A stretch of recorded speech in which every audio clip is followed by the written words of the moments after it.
ממש מתקרבים כבר לניסוי עצמו, ורגע לפני כן אנחנו רוצים להראות לכם איך נראה השיר שאותו נשיר על טיפת מים אחת. רוברט קוקסון שלח את פס הקול לג'ון סטוארט ריד. Hello, John. The man who invented CymaScope. And it's going to show us even a taste of what this song will look like on a drop of water.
Would you like me to say a few words about that beautiful video now?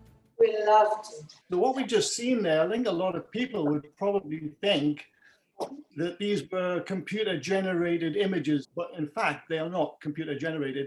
This is the beautiful music of Robert Coxon and Lily, who wrote those lovely lyrics, made visible by imprinting them onto pure water in the CymaScope instrument. So literally imprints onto the surface and subsurface of water. So CP asked me, well, what does it mean? You know, what do these images mean? So this is a still image from the video that you've just seen. When the word love is sang with gusto, you know, straight out,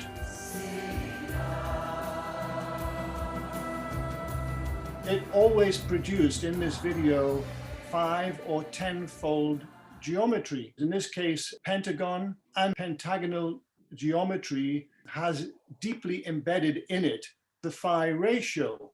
And the phi ratio is very much a part of being human. It's literally embedded in our DNA. So in the cross-section of DNA, what we're seeing basically is pentagonal geometry. Phi, this golden ratio, is deeply embedded within that geometry, but equally it's deeply embedded in the cross-section of DNA. So what does this mean? It means that when we are singing love, whether we sing it to ourselves or whether we sing it outward to other people, we are actually singing directly either to our own DNA or to the DNA of other people. I think that's really exciting discovery that came out of this video.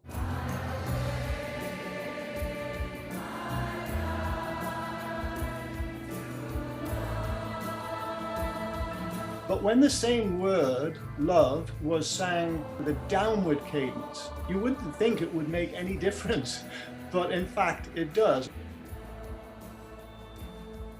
What we find is that instead of creating 5 or 10-fold geometry, it now creates 6 or 12-fold geometry. Hexagonal geometry shows that phi ratio, in fact, is there, but my goodness, you've got to look deeply for it. It's kind of hidden within the geometry.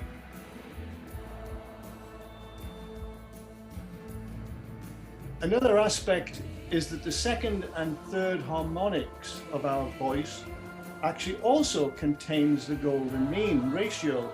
So if we sing with a pure voice, we are literally singing to our DNA. And I think that's, a really beautiful thing to bear in mind. Song is just so wonderful to hear, and of course, even more wonderful to sing ourselves.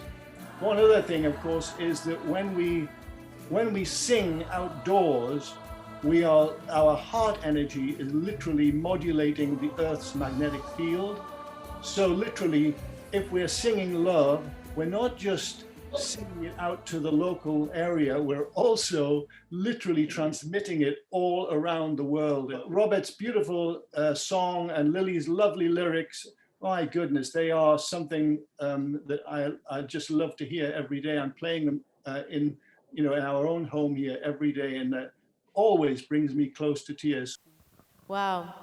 Thank you, John. That was fascinating. Finally, just being able to have the scientific backing, to have someone like you be able to bring this to us, it's just amazing. And we're looking forward to hearing more.